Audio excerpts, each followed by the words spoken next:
warahmatullahi wabarakatuh. Hello everyone. First, let me introduce myself. My name is Ashifa Nanda Fadila. I'm a student at University Teknokrat Indonesia with NPM number 234111031. Welcome back to today's learning video.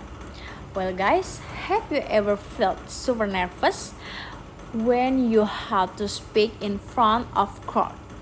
Your hands start shaking. You break out in cold sweat, on your heart is racing, and suddenly your mind goes completely blank. If that sounds familiar, relax, you're not alone. Almost everyone has felt this way, even the most experienced speaker. That's why I really here today. In this video, we're going to break down a lecture on business communication, specifically focusing on speech or public speaking.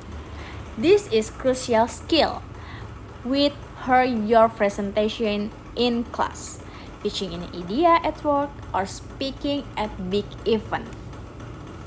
So, what are we going to cover? First, we'll talk about how to overcome stage fright and boost your confidence. Then, we'll learn how to prepare a powerful speech from scratch. For structuring your context to writing a killer opening and closing. After that, I walk you through the 4 main delivery methods and help your choice the right one for your situation. And finally, we'll dive into body language, voice control, and eye contact. You so can present yourself like a true professional. My goal is to make sure that's why by end of this video, you have all the tools you need to speak clearly, confidently, and persuasively. So, grab your notes, get comfortable, and make sure watch until the end because I'll be sharing simple tips you can apply right now. Alright, are you ready to beat that fear and become a good speaker? Let's get started. Nah, teman-teman, di sini kita akan membahas terkait speech. Jadi apa sih pengertian speech ini apa? Speech ini adalah pidato. Speech adalah suatu bentuk komunikasi lisan yang dilakukan oleh seseorang di hadapan audiens untuk menyampaikan ide, gagasan, informasi, atau pesan tertentu secara jelas dan terstruktur. Dan juga memiliki tujuan tertentu. Jadi speech ini biasanya disampaikan dalam situasi formal maupun semi formal seperti presentasi, seminar, rapat, atau acara resmi lainnya. Nah, dalam pelaksanaannya speech ini tidak boleh dilakukan tidak juga hanya dilakukan secara spontan aja, tetapi umumnya direncanakan dan disusun dengan baik. Mulai dari isinya, pembukaannya, sampai ke penutupnya. Hal ini tuh bisa bertujuan agar pesan ini disampaikan dapat diterima dengan mudah oleh audiens dan tidak menimbulkan kesalahpahaman. So, di sini aku bakalan jelasin mengenai 3 jenis pidato dalam speech. Yang pertama, speech ini sebelum kita bikin, kita harus tahu dulu sebenarnya ini tuh tujuannya buat apa, untuk tema apa. Berdasarkan materi yang saya pelajari, ada 3 jenis utama dalam public speaking. Yang pertama, informative speech atau pidato informasi, yang biasanya tuh tujuannya cuma satu, yaitu memberitahu. Di sini tuh kita menjelaskan fakta, data, atau mendemonstrasikan sesuatu. Contohnya seperti presentasi hasil riset. Yang kedua, informative speech ini biasanya itu kita sedang melakukan presentasi ya di kelas. Yang biasanya kita harus mengumpulkan informasi dari berbagai berbagai tempat. Biasanya kita bisa browsing, ataupun kita bisa cari tahu lewat teman kita, atau kita bisa berdiskusi dengan kelompok kita. Biasanya itu dilakukannya di kelas atau enggak di ruang meeting. Dan yang kedua ada persuasive speech, yaitu pidato persuasif. Nah, kalau ini tuh tujuannya untuk meyakinkan orang lain agar percaya atau melakukan sesuatu. Di sini tuh kredibilitas banget karena emosi kalian tuh sangat bermain. Biasanya tuh di sini speech-nya untuk seperti pilkada, pemilihan ketua OSIS, pemilihan anggota lainnya, itu biasanya digunakan. Dan yang ketiga ada speech for special occasion. Nah, ini tuh biasanya digunakan untuk acara khusus seperti pidato pernikahan, penghargaan, bahkan pemakaman juga menggunakan speech.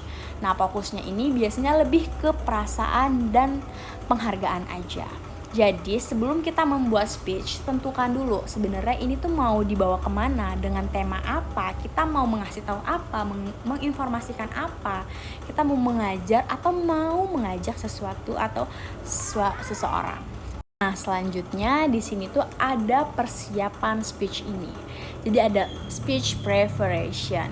Nah, banyak orang tuh gagal karena mereka tuh nggak ada persiapan dalam melakukan speech ini. Untuk membuat pidato yang bagus ada beberapa urutan. Yang pertama itu cari topik atau pilih topik yang kamu kuasai dan audiens sukai. Jadi kita harus pilih nih, sebenarnya kita menyampaikannya harus seperti apa ya, supaya audiens itu bisa mendengar, bisa paham apa yang kita sedang jelaskan. Tujuannya itu ya misalnya kayak saya ingin audiens ini paham cara pakai aplikasi ini. Jadi kita harus menjelaskannya seperti apa, harus ada contohnya atau kita cuma menjelaskan aja. Dan yang kedua itu ada analisis audiens. Jadi siapa sih mereka? Siapa sih peserta atau audiens ini yang akan mendengarkan speech kita? Apa yang mereka butuhkan? Apakah saya harus lantang ataukah saya emang harus jalan-jalan speechnya? Jangan sampai kamu tuh bicara pakai bahasa yang orang-orang aja nggak paham, orang-orang aja nggak tahu apa yang kamu omongin. Jangan sampai kamu pakai bahasa yang seperti itu. Nah, lalu kita bisa kumpulkan materi. Jadi kita harus cari tahu dulu nih faktanya, statistiknya, atau cerita menarik untuk mendukung poin-poin kita. Jadi kita harus cari dan riset dulu nih apa yang kita pengen tahu, apa yang kita pengen sampein. Kita harus pelajari, kita harus cari tahu dulu bagaimana, harus apa, begitu teman-teman. Contohnya apa? Jadi kita harus tahu dan kumpulin materi-materi itu. Dan yang selanjutnya adalah buat kerangka atau outline. Jangan sampai kita tuh asal nulis aja, kita nggak tahu kita mau nulis, kita mau ngomong apa, jadi kita asal nulis aja. Jadi kita tuh harus ada pembukaan, harus ada isi, terus juga penutup, atau kita tuh penutupnya tuh mau digimanain, mau ada hadiah kecil-kecilan kah, atau pertanyaan-pertanyaan kah, atau bagaimana, atau hanya penutup aja. Jadi kita tuh harus pikirin kerangkanya tuh seperti apa. Jadi pembukaannya harus biasa-biasa aja kah, atau memang harus yang agak heboh supaya audiens itu merasa tertarik dengan speech kita. Dan terus yang kedua tuh isinya yang tidak monoton, yang tidak hanya menjelaskan aja. Biasanya orang-orang yang hanya menonton dan melihat itu biasanya mudah bosan, karena kalau misalkan pembicaranya aja nggak asik. Jadi kita harus pikirin banget itu kita mau gimana cara menyampaikannya sebuah speech kita. Lalu untuk penutupnya kita ini harus mikirin penutupnya apa, aku kasih pertanyaan aja ya untuk audiens seperti 3 pertanyaan dengan hadiah atau penghargaan. Lalu juga kita bisa kasih gift mereka dengan bertanya ke kita atau kita yang bertanya kepada mereka. Jadi kita tuh harus lebih menarik. Jadi supaya audiens itu tertarik mendengarkan apa yang sedang kita bicarakan. Nah, lanjut teman-teman. Di sini aku bakal bahas metode penyampaian atau delivery methods. Nah, dalam menyampaikan speech ini ada beberapa metodenya. Jadi kita nggak asal hanya menyampaikan aja apa yang kita pengen kasih tahu ke mereka. Biasanya tuh ada visual. Jadi kita memperagaan singkat oleh host untuk tiap metodenya. Seperti kayak misalkan, nah setelah teks ini gimana cara menyampaikannya? Ada 4 cara untuk menyampaikan materi kita. Yang pertama, impromptu atau ini tuh pidato yang dadakan tanpa persiapan. Jadi ini tuh menantang tapi melatih mental kita. Biasanya ini tuh kita harus memberi sambutan atau kita harus berpidato kecil. Biasanya ini dilakukan oleh seperti dosen, terus itu kayak kepala desa ataupun pokoknya biasanya tamu-tamu yang diundang di suatu acara itu biasanya kita diminta untuk berpidato sebentar atau berpidato sedikit. Nah ini tuh bisa menentang dan melatih kita, persiapan mental kita kuat atau tidak.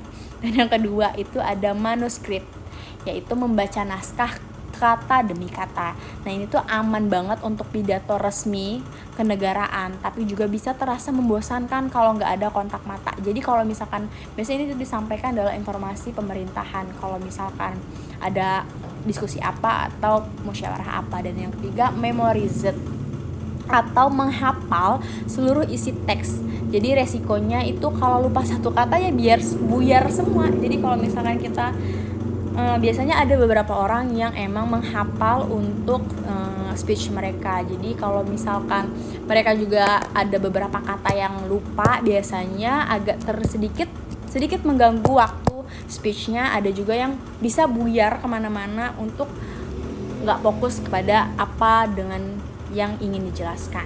Yang keempat, extemporaneous atau yang paling sering disarankan. Ini tuh yang paling profesional. Kamu cuma bawa catatan kecil berisi poin-poin pentingnya, tapi cara bicaranya itu spontan dan alami. Ini tuh membuat kamu terlihat lebih menguasai materi. Biasanya dilakukan dengan para dosen-dosen yang emang sudah mempelajari materi tersebut. Jadi mereka tinggal menambahkan atau melihat catatan sedikit demi sedikit, dan mereka cuma menjelaskan karena mereka sendiri sudah mempelajari, sudah mempresentasikan ini berkali-kali di kelas sebelumnya. Ini biasanya dilakukan oleh para dosen atau guru-guru kita. Nah, lanjut. Di sini ada kekuatan ekspresi nonverbal. Nah, biasanya ini tuh visual ya. Kayak visual, skrip, terus juga bahasa tubuh, terus juga eye contact. Jadi yang pertama ada visual. Biasanya tuh host itu terlalu menjauh sedikit untuk menunjukkan bahasa tubuhnya. Jadi kita harus menunjukkan bagaimana cara kita menyampaikan. Terus ada juga script. Ingat, bagaimana kamu bicara seringkali lebih penting daripada apa yang kamu bicarakan. Ini tuh tips nonverbal dari materinya. Seperti kayak berdiri tegap dan kontak mata sebelum mulai bicara. Biasanya kalau kita memberi salam, kita harus kontak mata dulu kepada audiens. Atau yang terhormat Bapak Ibu atau Ibu, kita bisa mengkontak mata langsung dengan yang kita sedang sebutkan. Jadi kita bisa langsung mulai. Jadi setelah kita tatap mata atau kontak, kita bisa langsung mulai dan jangan langsung nyerocos. Dan terus ada jangan pancing atau mondar-mandir. Jangan jalan-jalan gak jelas, karena itu bikin audiens kita pusing. Pilihannya tuh 2 atau 3 posisi. Pindah posisi saat kamu pindah ke argumen baru, atau move into your next argument. Biasanya itu kalau misalkan kita emang udah lanjut pada topik yang sebelumnya, atau kita lanjut pada topik yang ini, biasanya kita bisa pindah-pindah untuk memberi pemahaman supaya audiens itu nggak terlalu pusing. Kalau kita terlalu banyak jalan-jalan, audiens juga bakalan pusing melihat kita kemana. Terus ada gestur alami. Nah ini tuh gunakan tangan kamu seperti saat bicara dengan teman. Jangan kaku, jangan cuma diem aja. Kayak misalkan halo teman-teman, perkenalkan saya Asyifananda Fadila, saya adalah mahasiswa Universitas Teknokrat Indonesia. Jangan, kita bisa gini, halo teman-teman, perkenalkan saya Asyifananda Fadila, saya adalah mahasiswa Universitas Teknokrat Indonesia. Di sini saya akan menyampaikan sebuah materi atau presentasi yang biasanya saya sampaikan di kelas. Nah itu bisa kita gunakan dalam menggunakan speech ini. Jadi kita bisa main tangan, main mata, juga postur tubuh. Kita juga bisa membranding diri kita atau memposisikan diri kita ingin speech-nya di mana. So guys, kita udah sampai di kesimpulan dalam materi speech ini. Jadi apa sih kesimpulannya? Yang pertama, kenali dulu tujuannya kita tuh mau apa. Kita tuh harus tahu kita mau speech kemana, kita mau apa yang kita sampaikan. Siapin materinya dengan matang dan pilih metode extemporaneous jika memungkinkan, dan gunakan bahasa tubuh yang lebih tenang. Nah, public speaking itu bukan bakat dari lahir, tapi keterampilan yang bisa dilatih.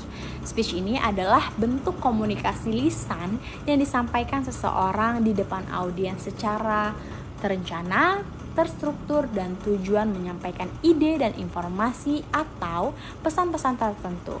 Nah, dalam pelaksanaannya, speech ini tidak hanya menekankan pada isi pesan, tetapi juga pada cara penyampaiannya, seperti penggunaan bahasa yang jelas, intonasi yang jelas, serta bahasa tubuh yang mudah dipahami.